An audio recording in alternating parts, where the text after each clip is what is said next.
Hello दोस्तों, हमारे YouTube channel Gautam की पाठशाला में आप सभी का स्वागत है। आज की वीडियो में हम पढ़ेंगे ऊपर, ठीक है, पर क्लास 10th की। ठीक है, क्लास 10th की हम क्या पढ़ेंगे, मैथ आज। ठीक है, तो हमारा आज हमारा क्लास 10th की पहली वीडियो है। ठीक है दोस्तों, तो हम पहले समझेंगे इसका पहला चैप्टर क्या है, बहुपद। ठीक है, बहुपद आप पिछली कक्षाओं में पढ़ चुके हैं। ठीक है, ठीक है दोस्तों, तो आपको तो कुछ मालूम जरूरी होगा पिछली कक्षाओं में जो आपने पढ़ा होगा बहुपद के बारे में। ठीक है, तो मैं एक बार फिर से थोड़ा सा आपका रिवीजन करवा दूंगा, समझा दूंगा थोड़ा, फिर उसके बाद हम क्वेश्चन सॉल्व करेंगे। ठीक है दोस्तों, चलिए पहले जानेंगे। तो दोस्तों हम पहले समझेंगे बहुपद एक बार फिर से। ठीक है, आपने पिछली कक्षाओं में पढ़ा ही है कि बहुपद क्या होता है। ठीक है, तो मैं थोड़ा थोड़ा बस आपको बेसिक से समझा देता हूँ। ठीक है, तो पहले देखिए बहुपद, जो आपका बहुपद है, बहुपद, बहु का मतलब अनेक, पद मतलब संख्या जो आपकी होगी। ठीक है, तो अनेक संख्याओं से मिलकर क्या बनता है आपका बहुपद। पर इसमें दो चीजें होती हैं, इस तरह नहीं कि 2+5+6 ये सब क्या इस तरह बहुपद नहीं होगा, जिसमें ये केवल सिर्फ चर नंबर, ये चर संख्या है। ठीक है, जिसमें चर अचर दोनों होते हैं उन्हें क्या बोलते हैं, बहुपद। ठीक है, जैसे कि आपका चर क्या हो गया, चर x y z a b c और भी। ठीक है, और अचर क्या हो गया, अचर, अचर आपकी संख्या नंबर्स हो गए 1 2 3 4 डॉट डॉट डॉट इनफाइनाइट तक किया जाएगा। ठीक है, तो ये आपका क्या है, अचर हो गया। चर अचर के योग को क्या बोलते हैं, बहुपद। तो पद क्या होता है, पद, पद देखिए, पद बनता है चर अचर दोनों से। ठीक है, जैसे कि ये 2 हो गया। ठीक है, 2 में x जुड़ गया। ठीक है, तो क्या हो गया, ये पद बन गया कि नहीं, बना ना। तो ये आपका क्या हो गया, पद। ठीक है, तो चर, जो चर होता है, जो चर होता है इसका मान स्थिर नहीं होता है। ठीक है, कि मान लीजिए x का मान 5 है तो ये हर जगह 5 होगा नहीं, ये हमेशा बदलता रहेगा। ठीक है, और जो आपका ये अचर है, अचर, इसका मान ज्यों का त्यों रहता है, ये बदलता नहीं है। 2 है तो 2 ही रहेगा। ठीक है, कहीं आपने 2 का मान 3 देखा है, नहीं ना, तो उसी तरह। ठीक,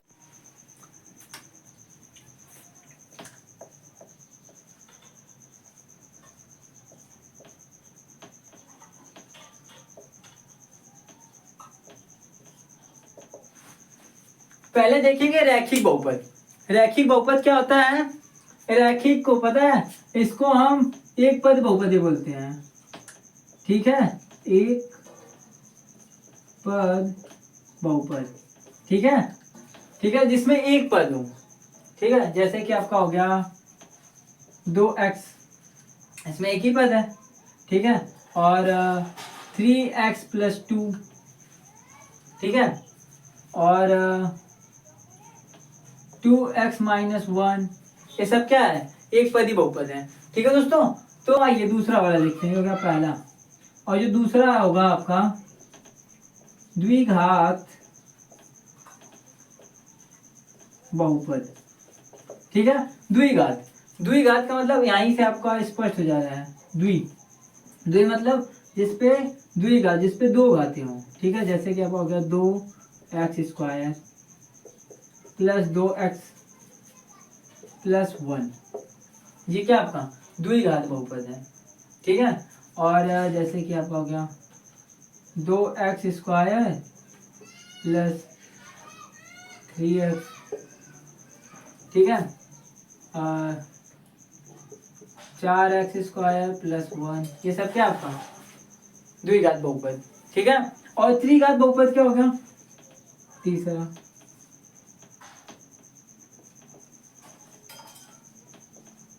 त्रिघात, त्रिघात बहुपद। ठीक है, जो त्रिघात बहुपद होता है जिसमें 3 घात हो, जैसे कि आपका हो गया 2x³ + 2x² + 3, ये क्या आपका होगा या 3x+1, ये आपका त्रिघात बहुपद हो गया, ठीक है। और भी इसी तरह बढ़ता जाएगा, और जैसे कि 4x³ माइनस 3x² + 2x+1, ये क्या आपका त्रिघात बहुपद हो गया, ठीक है। ठीक है दोस्तों, तो अब आपको समझ में आ गया होगा क्या होगा, रैखिक बहुपद जिसमें केवल कितनी घातें होनी चाहिए, केवल एक घात हो, ठीक है। मतलब इसमें सबसे बड़ी घात कितनी होगी, एक होगी। और जो दूसरा द्विघात बहुपद है इसमें क्या होगा, जिसमें सबसे बड़ी घात कितनी है, अधिकतम घात कितनी होनी चाहिए, 2, ठीक है, 2 घात होना चाहिए, तो वो क्या होगा आपका द्विघात बहुपद, ठीक है। और त्रिघात बहुपद जिसमें अधिकतम घात कितनी चाहिए, 3 घात, अधिकतम घात कितनी होनी चाहिए, 3, वो क्या हो जाएगा त्रिपद बहुपद, ठीक है, सॉरी त्रिघात बहुपद, ठीक है दोस्तों। तो अब आइए हम, और ये आपका पूरा हो गया। अब हम देखेंगे एक पदी बहुपद, एक पदी बहुपद और रैखिक बहुपद दोनों सेम होता है, ठीक है दोस्तों। 2x² + 4, ठीक है, तो ये क्या आपका है, ये बहुपद है, ठीक है। अभी हमसे पूछ देगा हम, तो बहुपद का समीकरण क्या होता है, तो कैसे हमें मालूम होना चाहिए ना। तो ये जो 2x² + 4 है, इसके बराबर में जो 0 लग गया ना, समझ लीजिए क्या बन गया, समीकरण, ठीक है दोस्तों, क्या बन गया, समीकरण। तो समीकरण जब बनाना होगा तो उसके बराबर हमें 0 करना पड़ेगा, ठीक है, तब जाके हमारी बुक में जो शून्यक दिया है शून्यक निकलेगा, ठीक है। और फिर उसके बाद आगे बहुत सारे क्वेश्चन है, ठीक है, क्वेश्चन के हिसाब से शून्यक सबका हम निकालेंगे, ठीक है।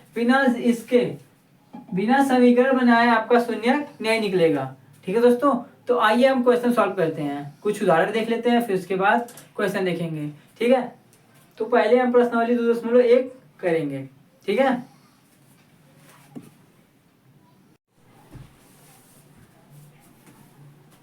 तो दोस्तों पहले हम इस ग्राफ को समझेंगे, ठीक है, फिर इसी में हम इसका शून्य बताएंगे, ठीक है। तो आपको पता ही है, जो ये सीधा ऊपर वाला होता है, ये वाला, ये क्या होता है, y, ठीक है, और ये y', ठीक है, और ये होता है x, और ये x', ठीक है।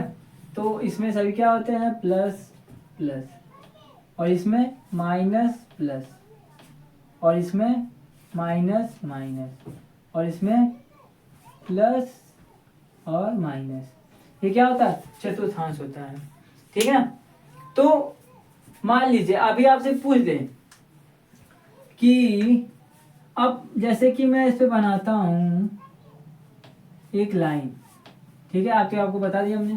तो जैसे ये क्या बन गया इस पे, हाँ, इस पे ये कौन सी रेखा बनी, ये कौन सी रेखा बनी, सरल रेखा, कौन सी, सरल रेखा, ठीक है। तो अब दूसरे में समझते हैं, दूसरा इसमें भी हो गया y',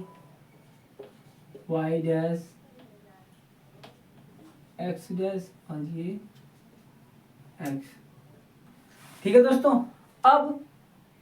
अब जैसे मैं इस पे बना दूं एक इस तरह की आकृति बना दूं इस पे, ठीक है, रेखा, ठीक है। तो ये कौन सी रेखा है, ये हमारा क्या बन गया, हाँ, ये क्या बना, वक्र, वक्र, पर कौन सा वक्र, ठीक, वक्र तो बन गया ये ऐसे, परवलय, क्या बनेगा, परवलय, परवलय, ठीक है। तो अब देखिए, मान लीजिए मैं इसे ऐसे बना दूं एक, तो ये कौन सा बनेगा, ये भी तो आपका पहले बन गया वक्र, वक्र, ठीक है। ये भी क्या होगा, परवलय ही होगा, ठीक है, चाहे ऐसे ऊपर से हो, चाहे ऊपर से हो, चाहे नीचे से, बनेगा क्या, हमेशा परवलय, ठीक है। तो अभी आपसे पूछ दे px, ठीक है, px पूछे, तो पूछेगा कि मान लीजिए इसके शून्य कितने हैं px पे, ठीक है। मान लीजिए पूछ देगा कि x अक्ष पर हाँ एक्स अक्ष पर कितने शून्यक हैं? तो आप क्या बताओगे? बताना तो पड़ेगा ही। तो पता आप क्या बोलोगे? जितनी बार कटता है, मान लीजिए यहाँ पे एक बिंदु कटा है, यहाँ पे एक्स अक्ष को काटा है, ये हमारी सरल रेखा, तो यहाँ पे तो जितनी बार काटेगा उतने बनेंगे। इसमें कितने, एक है ना, तो इस पे कितने शून्य बने? हाँ, एक शून्य बना। अब जैसे यहाँ पे हमें यहाँ पे एक यहाँ पे काटा, एक यहाँ पे काटा, तो कितने शून्य? हाँ, कितने बने? 2। ठीक है, तो आप लिख देंगे पी एक्स इक्वल टू 2 शून्यक। 2 शून्यक बनेंगे। इस तरह यहाँ पे भी 2 शून्यक बनेंगे। ठीक है, लेकिन मान लीजिए आपसे पूछ दे, सॉरी इसे रहने दो, ये वाला इरेज कर देता हूँ।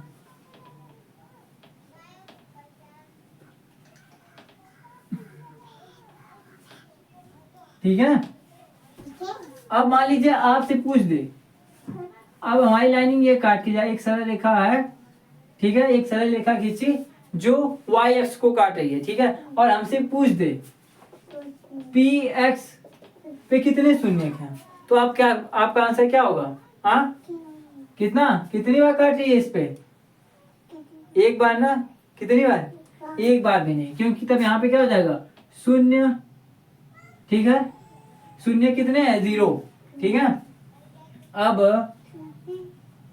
क्योंकि ये देखिए ये एक्स पे काटे, क्योंकि हमसे किससे पूछ रहा है? ये एक्स से। अभी यही पूछता वाई पे, तो हम पता है, तो यहाँ पे वाई रहता पी वाई। ठीक है, तो इस पे एक बार काट रही है। ठीक है दोस्तों, तो आपको समझ में आया? तभी कितना हो जाता? तो ये 1 हो जाता। ठीक है दोस्तों, तो आपको समझ में आ गया होगा। तो आइए पहले समझते हैं एक रैखिक शून्य द्विपद पे और त्रिपद पे। ठीक है, पहले रैखिक पे देखेंगे। रैखिक जो होगा उस पे सिर्फ उस पे एक ही बनेगा, एक ही उसका शून्य का आएगा। ठीक है, और द्विपद होगा तो उस पे उसे 2 बार, और त्रिपद होगा तो जैसे कि आपको मैं बता रहा हूं,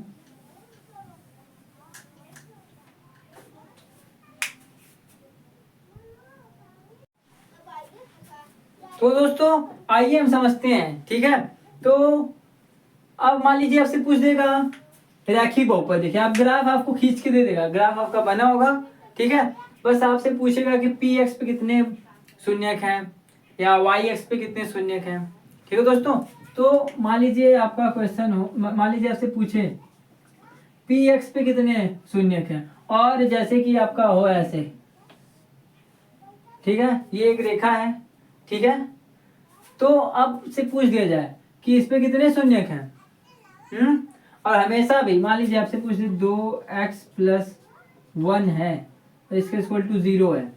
ठीक है, जब ये रैखिक होगा तो हमेशा उसका एक ही, ठीक है, उसका एक क्या बनेगा? एक ही शून्यक बनेगा। यही मान लीजिए आपका स्क्वायर होगा, ठीक है, द्विघात होगा, द्विघात बहुपद होगा, तो उसके कितने बनेंगे?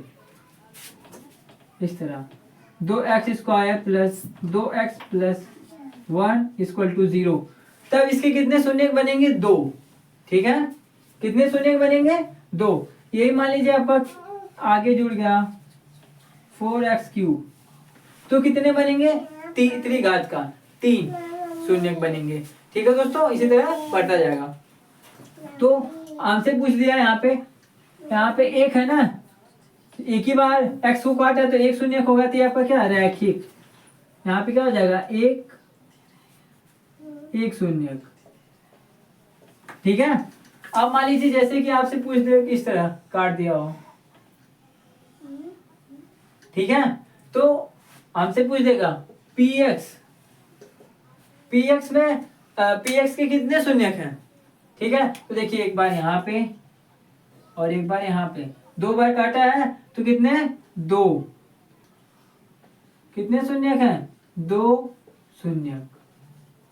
ठीक है, और तीसरा मान लीजिए आपसे पूछ दिया इस तरह। ठीक, तो ये आपका कौन सा शून्यक? ये तो आपको हो गया रैखिक। और ये हो गया आपका कौन सा, द्विघात।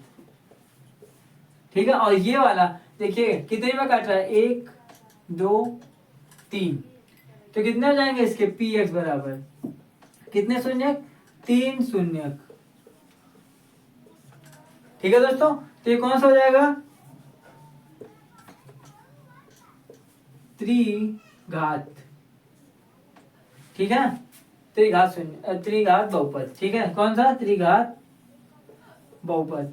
तो जिसमें आपका क्लियर हो गया ना, जब आपको ग्राफ दिया होगा, ठीक है, जब आपसे ग्राफ बनाने के लिए बोलेगा, पूछ देगा कि आप रैखिक बहुपद का ग्राफ बनाइए, तो आपको पता होना चाहिए कि केवल उस पे कितने, वो एक्स या वाई एक्स पे कितनी बार काटेगी, एक बार।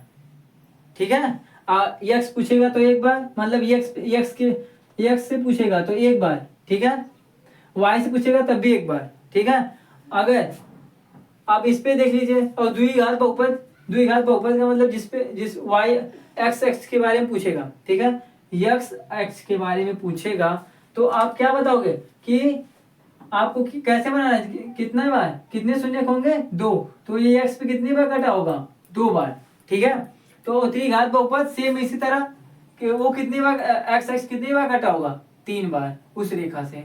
ठीक है, तो इसी तरह क्वेश्चन भी आपके आएंगे। ठीक है दोस्तों, तो आप प्रश्नावली 2.1 जब करेंगे तो इसी तरह क्वेश्चन होंगे, आपको दिया होगा सारी चीजें, सिर्फ आपको बता के लिखना है, ये ग्राफ आपका बना हो रहेगा। ठीक है दोस्तों, तो आइए हम पहला क्वेश्चन सॉल्व करते हैं, प्रश्नावली 2.1 का। ठीक है, तो दोस्तों आइए हम प्रश्नावली 2.1 का पहला क्वेश्चन क्या करते हैं, सॉल्व करते हैं। ठीक है, तो हमारा क्वेश्चन क्या है, किसी बहुपद px के लिए y = px का ग्राफ नीचे दिया है। ठीक है, प्रत्येक स्थिति में px के शून्यकों की संख्या ज्ञात कीजिए। हमें क्या निकालना है कि px पे, किस पे, px पे y = px का ग्राफ है। ठीक है, ये क्या ग्राफ है हमें, और px के शून्यक निकालने हमें। ठीक है, px पे कितने शून्यक हैं। ठीक है, आप यहाँ पे देखिए, हम देखते हैं क्या, px। ठीक है, हमें सिर्फ x पे देखना है कि रेखा, ये जो रेखा है, x को किन किन बिंदुओं पे कितनी बार क्या कर रही है, प्रतिच्छेद काट रही है। ठीक है, तो देखिए ये जो रेखा है, ये सिर्फ सीधे जा रही है, किस पे, वो भी y अक्ष पे, ये y अक्ष को काट रही है, x अक्ष को नहीं। तो हमारा शून्य क्या हो जाएगा, लिख देंगे x का शून्य कितना होगा, 0 होगा। ठीक है दोस्तों, कितना होगा, 0। क्यों होगा, क्योंकि ये जो रेखा है, रेखा y अक्ष को कहीं भी नहीं काट रही है, या कह सकते हैं कि y रेखा को कहीं प्रतिच्छेद नहीं कर रही है। ठीक है, तो अब आइए दूसरा, इसी तरह हो गया कंप्लीट आपका पहला, अब आइए दूसरे पे। ठीक है, तो दूसरा क्या है, px। ठीक है, px, अब ये px पे कितनी बार देखेंगे, जो रेखा यहाँ से चलती है ऐसे ऐसे आके फिर यहाँ पे ऊपर चली जाती है, तो ये अक्ष को कितनी बार काट रही है, एक बार काट रही है ना। तो हम लिखेंगे x का शून्य 1 होगा। क्यों होगा, क्योंकि जो ये रेखा है, ये रेखा x अक्ष को एक बिंदु पे क्या कर रही है, प्रतिच्छेद कर रही है, क्या कर रही है, एक बिंदु पे काट रही है। ठीक है दोस्तों, अब तीसरा इसी तरह px, तो अब px क्या है, अब यहाँ से देखिए, आपकी रेखा यहाँ से चल रही है, ये अब ये रेखा एक बार यहाँ भी से काटी, फिर आके यहाँ पे ये अक्ष काट रही है, हम y को नहीं देख रहे हैं। ठीक है, फिर इसे आके फिर एक बार और काटी, 3 बार काटी ना, तो आपका शून्य क्या हो जाएगा, x का शून्य 3 होगा। कितना होगा, 3। क्यों होगा, क्योंकि ये रेखा x अक्ष को 3 बिंदुओं पे प्रतिच्छेद कर रही है। ठीक है, 1 2 और 3। ठीक है दोस्तों, क्लियर हो गया। अब आगे हमारा चौथा क्या है, अब देखिए ये बिंदु, ये रेखा यहाँ से आती है, परवलय रेखा, और इसे यहाँ पे 2 बार काट देती है। ठीक है, किसको, x अक्ष को। ठीक है, तो लिखेंगे P X equal to X का शून्यक 2 होगा। कितना होगा? 2 होगा। क्यों होगा? क्योंकि ये परवलय रेखा एक्स अक्ष को 2 बिंदुओं पे क्या करती है? प्रतिच्छेद करती है। ठीक है दोस्तों, कितनी बार? 2 बिंदुओं पे। ठीक है, अब आगे, अब देखिए ये रेखा, अब देखिए ये वाला इस पे कितनी बार काटी है? अब यहां से ये रेखा चलिए, एक बार यहाँ पे काटी, फिर आके वाई एक्स को यहाँ पे काटी, फिर आके यहाँ पे, और लास्ट में यहाँ पे। कितनी बार काटी? 4 बार। ठीक है, तो अब लिखेंगे तो कितना शून्यक बनेंगे? P X equal to X का शून्यक कितना होगा? 4 होगा। क्यों होगा? क्योंकि एक्स अक्ष पर ये रेखा 4 बिंदुओं पे प्रतिच्छेद करती है। ठीक है, रेखा कितने बिंदुओं पे काट रही है? इसे 4। ठीक है, तो इसी प्रकार हमारा शून्य कितने बनेंगे? 4। ठीक है दोस्तों, अब लास्ट वाला, लास्ट कितना है? अब देखिए यहाँ से उठती है, एक यहाँ पे पी एक्स पे काटी है, फिर यहाँ पे, फिर आके यहाँ पे 3 बार। कितनी बार? तो क्या हो जाएगा? पी एक्स इक्वल टू, ठीक है, यक्स का शून्य 3 होगा। क्यों होगा? क्योंकि ये रेखा यक्स अक्ष को 3 बिंदुओं पे क्या करी है? प्रतिच्छेद करी है। ठीक है दोस्तों, अब देखिए हम थोड़ा समझ लेते हैं रैखिक द्विघात और त्रिघात। ठीक है, देखिए आपको रैखिक में क्या होता है? केवल कितने होते हैं? एक शून्य होता है। कि कौन सा होगा? ये वाला। पूछ दे कि पहचानी है तो क्या करेंगे? इस पे टिक कर देंगे इतने में। अभी आपसे पूछ दे द्विपद, तो द्विपद ये हो जाएगा, क्योंकि इसमें कितने 2 शून्य निकल रहे हैं। मैं अभी बताया था कि जिसका एक शून्य होगा वो एक रैखिक बहुपद होगा। ठीक है, और 2 शून्य होगा तो कौन सा? द्विपद, सॉरी द्विघात बहुपद। ठीक है, और त्रिघात जिसमें 3 शून्य निकले। कितने? 3 शून्य, वो कौन सा बहुपद हो जाएगा? त्रिघात बहुपद। ठीक है, तो दोस्तों आज की वीडियो में सिर्फ इतना ही। अगर हमारा वीडियो आपको अच्छा लगा हो तो लाइक शेयर सब्सक्राइब करना ना भूलें।